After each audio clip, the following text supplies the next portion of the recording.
Hey, it's Alan, and I just wanted to let you know that you can now listen to the ongoing history of new music early and ad-free on Amazon Music, included with Prime. Okay, this is going to be a very visual program, which might be a bit of a challenge because you're either listening to this as a radio show or as a podcast, so I need you to work with me on this. Vinyl is back in a way that no one could have ever predicted. In countries like Canada, the US, the UK, Australia, and beyond, vinyl is once again outselling CDs. And a surprising number of people are buying vinyl even if they don't have a turntable. Now, what's the point of that? Well, it's simple. Vinyl is a tangible and physical manifestation and representation of the music. It is something you own, something that resides with you, and no matter what happens, it is yours. Many fans stream the music while holding the vinyl in their hands, which, if you ask me, is the best of both worlds. The vinyl never gets damaged, never wears out, but you get to hear the music just the same. And the attraction is the same as it ever was: liner notes, lyric sheets, and the artwork. For a while, we were in real danger of seeing the glories of album artwork disappear. First, it was shrunk down to CD size. Then with something like iTunes, you got a little postage stamp-sized image. And with streaming, you get almost nothing when it comes to something that visually embodies all the blood, sweat, and tears, talent, and inspiration that went into making that album. So here on the radio or the podcast, I'm going to ask you to conjure up images of these album covers in your mind. Then you can go back to your vinyl library and take a look. We're revisiting album artwork on this episode of the ongoing history of new music, with a look at the stories behind some iconic covers. And after this, you may not look at some of your albums the same way again. This is the Ongoing History of New Music podcast with Alan Cross. Hi there, welcome again. I'm Alan Cross, and here's something that we haven't done in a while. Explore the stories behind the artwork of albums that are probably sitting somewhere in your music collection right now. In the pre-digital days, and I'm talking even before CDs, album artwork was incredibly important. Not only did it add to the experience of listening to a record, but artwork was important to the mystery, mystique, and marketing of music. If you're of a certain vintage, you can probably think of examples of when you bought a record just because you liked the way it looked. You had no idea what was on the record. You might not have even heard of the artist before, but because the cover looked cool, you took the risk. Album artwork was once so revered that there were multiple coffee table book collections. I have one right here. It's called The 100 Best Album Covers, The Stories Behind the Sleeves. I got another one over here called The Album Cover Album. This, if you ask me, is glorious stuff. The covers of these rock and pop albums are treated with respect and offer insights into both the artists who made the record and the artists who conceptualized and created the artwork. And my plan here is to tell the stories of some of these album covers, and I guess we'll just do this in chronological order. First up is the self-titled debut album from the Ramones, which was released on April 23rd, 1976. It's a very simple black and white shot. The four guys in their ripped jeans and leather jackets against a graffiti-covered brick wall. This is a perfect representation of the band as a gang aesthetic. The photographer was Roberta Bailey. She was employed by Punk magazine, a New York publication that did so much to popularize the underground sounds of the city and actually may have lent its name to this new music. The short form of that story was, if punk wrote about you, well, then you were a punk band. The Ramones originally wanted something that resembled Meet the Beatles from 1964, which featured 4 headshots. A photographer took some shots in that style, but Tony Wadler, the art director of the band's label, Sire Records, wasn't happy with the results. In fact, she hated them. A decision was made to go with a photo Roberta Bailey had taken for Punk. That's where it first appeared. She had Johnny, Tommy, Joey, and Dee Dee line up against this wall in Albert's Garden, a private community garden between the Bowery and 2nd Street in New York City. Danny Fields, the manager of the band, thought it was perfect, and he was absolutely right. Blown up to poster size, it made a great impression in record stores. It also helped cement a certain punk fashion look. Over the decades, it has become one of the most imitated album poses ever. It's even part of the permanent collection of the Museum of Modern Art in New York. And here's the kicker. For capturing one of the most iconic images in the history of rock and roll, Roberta Bailey was paid a grand total of $125.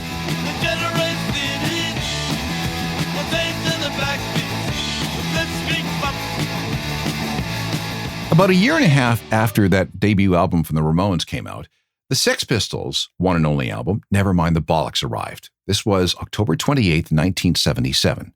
The cover was quite simple, a solid day-glow background with the full title spelled out as Nevermind the Bollocks, Here's the Sex Pistols. The first three lines are different fonts, while the band's name is styled in a mix of upper and lowercase letters, reminiscent of a ransom note made out of cut-up letters from a newspaper. There were two versions, one with a pink day-glow background and another one that was yellow. The artist was Jamie Reed, who loved the ransom note style of lettering that he devised while working for a radical political magazine called Suburban Press. At first, he thought he was designing something for a record called God Save the Sex Pistols, but that title was changed in mid-1977 when guitarist Steve Jones spoke up. He heard two fans using the phrase, Never mind the bollocks, which basically means stop talking rubbish. But when the record was released, there was a huge problem. The word bollocks was deemed obscene by some, which caused all sorts of issues for record stores and radio. In the most famous case of censorship, London police paid a visit to Virgin record stores with the poster of the album on display in the windows. The stores were told that they faced the possibility of prosecution under something called the Indecent Advertisements Act, which dated back to 1889. This was enough to scare more than a few managers into taking the posters down, and at least one store manager was arrested. But when the story hit the papers 2 days before the album's release, it became an even bigger deal. Ads started appearing in the music papers that read, "The album will last, the sleeve may not." The case ended up in court on November 24, 1977. The cop at the forefront of the investigation into this breach of public decency was asked why record stores were targeted and not newspapers and magazines who wrote about it. "A double standard," claimed the lawyer for Virgin Records. Expert witnesses were called to explain the origin and meaning of the word bollocks, which, as one English professor testified, was a legitimate Old English term for priest. Another pointed out that in the context of the album cover, it meant nonsense. In the end, everyone was found not guilty, and Nevermind the Bollocks went on to become a highly influential classic inside and outside the sleeve.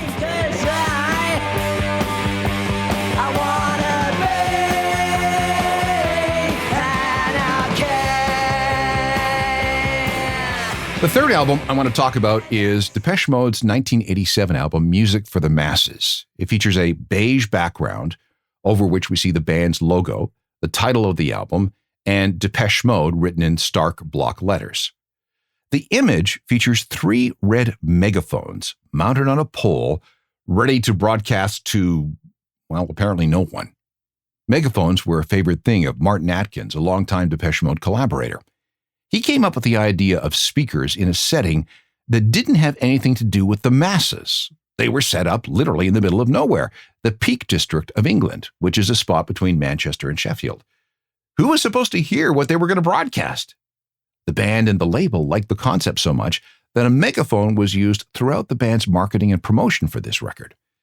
There was another version that was rejected. It was a stylized megaphone in a white and orange motif with the megaphone sound waves drawn in. About 135 copies were prepared for shipping to stores.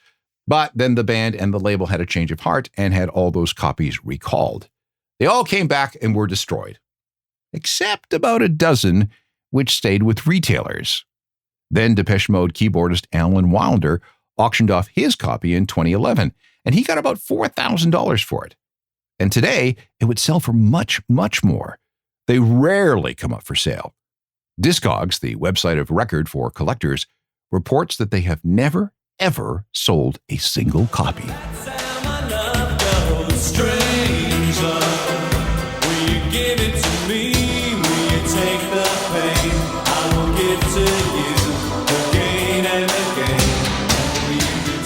Here's another album from the 80s with an interesting cover. It's Mother's Milk from the Red Hot Chili Peppers, released on August 16th, 1989. Now, visualize this. A black and white photo of a giant topless woman cradling all four members of the band in her arms with her left nipple covered by a rose. Anthony Kiedis had the original idea based on a poster he had as a kid of Sly and the Family Stone back in the 1970s. Guitarist John Frusciante was really difficult. He rejected every photo of him except one, which shows him sitting down laughing. Two women were photographed. One was Ione Skye, Anthony's then girlfriend. The other was a woman named Dawn Lane, and it's her photograph that was chosen, and she's the person that we see on the cover. However, Dawn claimed that the band did not ask for her permission for her image to be used. Meanwhile, a number of record store chains refused to stock and display the record because they thought there was too much female nudity, although you really can't see a thing. Some retailers, like Walmart, ended up with a censored version, which featured the band members blown up bigger so that they covered more of Dawn. Things got even weirder when a limited number of promotional posters were sent out with Dawn's breasts completely exposed. Again, she had no knowledge of this. Imagine her surprise when she saw herself topless in a record store. She sued the band and won a settlement of $50,000. More stories of album art coming up right after this. We're looking at the stories behind some famous album covers, and next up on the list is Paul's Boutique from the Beastie Boys. This one is truly iconic. This was the highly anticipated follow-up to License to Ill, a monster album that became the first rap record to reach number one on the Billboard charts. Expectations were that the Beasties would deliver more of the same. They did not. Instead, they released something so ahead of its time that the record was initially a commercial flop. That's all changed now, but back in 1989, Paul's Boutique fell very, very, very flat. The packaging, though, was something else. It's best viewed in its vinyl form. It's a gatefold sleeve, which means it folds out from a 12 by 12 inch square to something that's 12 inches by about 3 feet. When you do that, you see that it's all a panoramic photo of Ludlow Street, which is on the Lower East Side of Manhattan. It's the perspective of 99 Ludlow Street, if you want to get specific. It's said that the photo was taken by Nathaniel Hornblower, which is one of MCA's aliases. But the real photographer was a guy named Jeremy Chatan. Back in the day, he was the original bass player for the Beastie Boys when they were still pretty punky. Jeremy shot about 30 rolls of film that day, including some bird's eye shots from the roof of 101 Park Avenue. Those photos seem to be lost. There was no such store as Paul's Boutique. That was a name Mike D conjured up. The store we see was actually called Lee's Sportswear, but the band just hung up a temporary sign. Today, fans looking for Lee's Sportswear will be disappointed. It's no longer there. Neither is Ben's Shoes, the place next door. Google Street View shows a bank where the store used to be.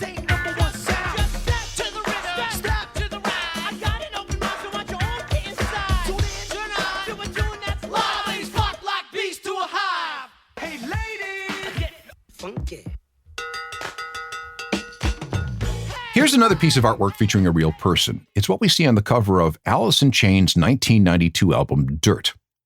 In 1992, grunge was still very new when Alice in Chains pivoted to a new image and sound. When they began in the 80s, they were more of a glammy hair metal band, but seeing the writing on the wall, they were able to make the switch. By the time they got to Dirt, their second album, they were fully invested. Given the dark themes and sounds of the album, photographer Rocky Schenk wanted something appropriate. Hellish, in his words, and the more disturbing the better. So what we have is a cover featuring a nude woman half buried in what looks like a cracked and dry desert floor. Is she alive? Is she dead? We don't know.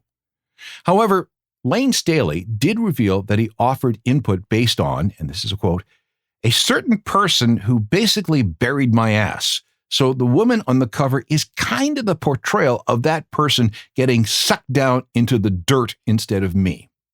Now, this photo shoot did not happen in any desert. Instead, Schenk built a desert in his Hollywood photography studio.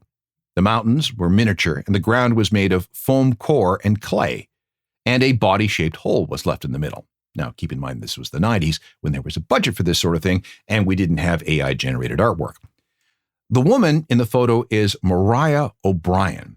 She had some cover art experience thanks to Spinal Tap. If you go back to their single Bitch School, that's her on the front cover being led around on a chain. So, once and for all, the woman on the cover is not Demery Parrott, the then girlfriend of singer Lane Staley.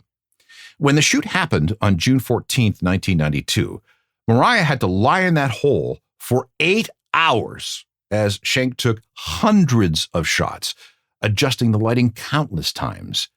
She remembers having to pee very, very badly, but had to hold it in the entire time. A few other photos showed up in other places. If you have the 1999 box set Music Bank, it contains a few. And that's her holding her heart inside the booklet of Black Gives Way to Blue, the first Alice in Chains album with new singer William Duvall. At last word, Mariah O'Brien is working as an interior designer in Los Angeles. I feel so alone, gonna end up a big old pile of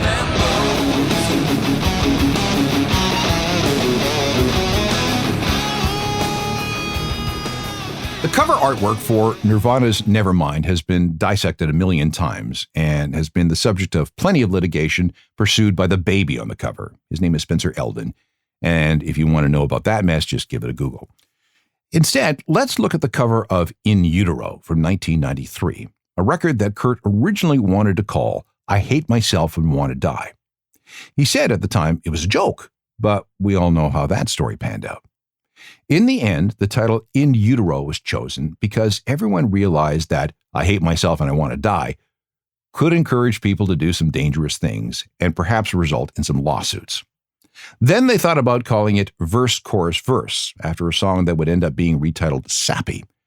In the end, In Utero was excised from a poem Courtney Love had written. The cover, created by art director Robert Fisher, features a winged figure on a pale, cracked background. The angelic figure is ripped open. We see bare bones and exposed organs, a nod to Kurt's fascination with human anatomy as art. It's both peaceful and disturbing. What we actually see is known as a transparent anatomical mannequin with the wings tacked on. This is a life-sized, anatomically correct model of a female body that's used to teach wannabe doctors about anatomy. Kurt found it in the Mall of America in Minneapolis at a store that sold medical stuff. Nirvana had several mannequins that they hauled around for stage props for the In Utero tour. If we flip the album over, we see more things from that store, along with a few other things from Kurt's collectibles. Plastic fetuses, body parts, a turtle shell, orchids and lilies. Everything is laid out on Kurt's living room floor and photographed by Charles Peterson. There are symbols from a book called The Woman's Dictionary of Symbols and Sacred Objects. Kurt had this thing about artwork representing sex and women and birth and death. And the cover works well, too, because, it hints at the rawness of the music contained on the inside.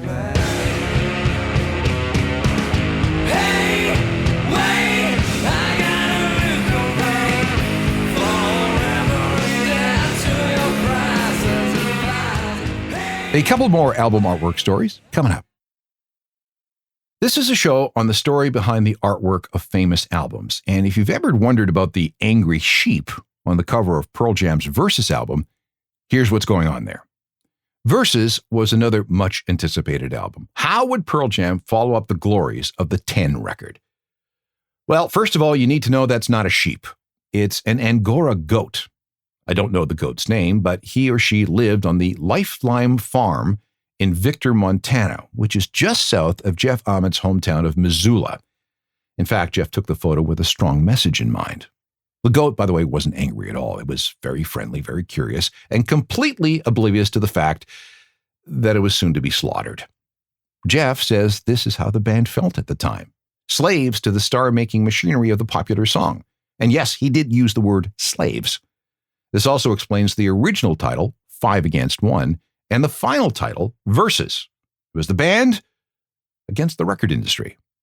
Stone Gossard said this, For me, that title represents a lot of struggles that you go through trying to make a record. Your own independence, your own soul versus everyone else's. Versus had more. If you look at the other panels, you'll see some human feet walking in the mud. That's the band. Again, the mud is symbolic. Oh, and one more thing. Versus was released in stages. On October 11th, 1993, a vinyl edition was released in the UK. On October 12th, North America got a vinyl version. And the CD and cassette did not come out until October 18th and 19th. Why? Pearl Jam just wanted to mess with the system. So they did. In their mind, it was another way to stick it to the label. And in 1993, none of the members had a CD player yet.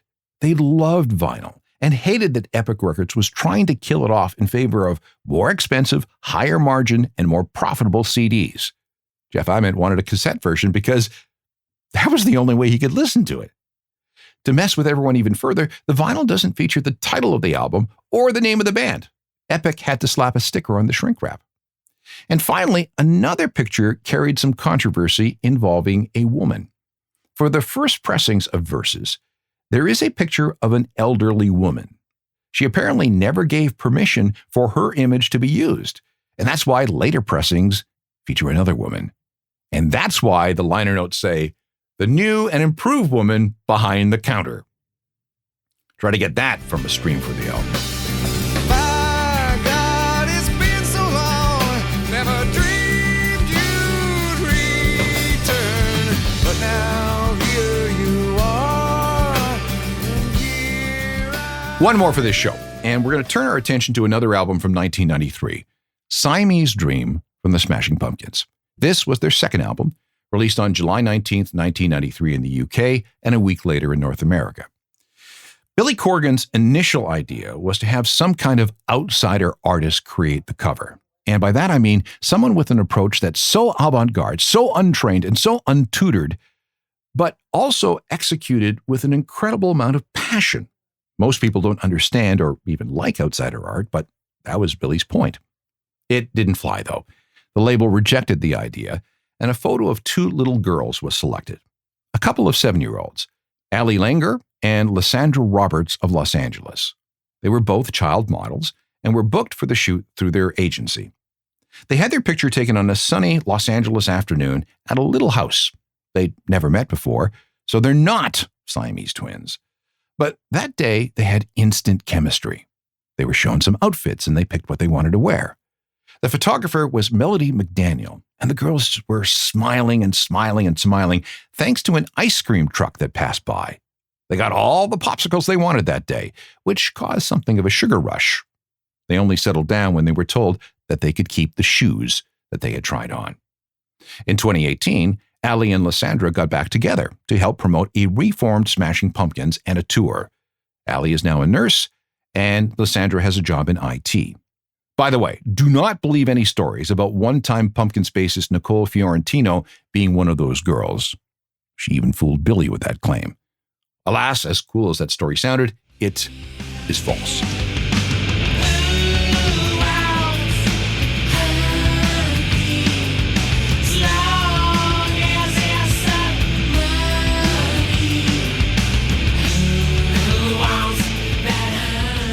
Now, this was too much fun, and I've got a pile of records next to me with some interesting stories. Cover stories.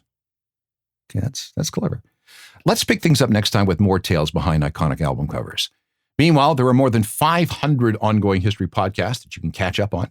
They're available for free download wherever you get your podcasts.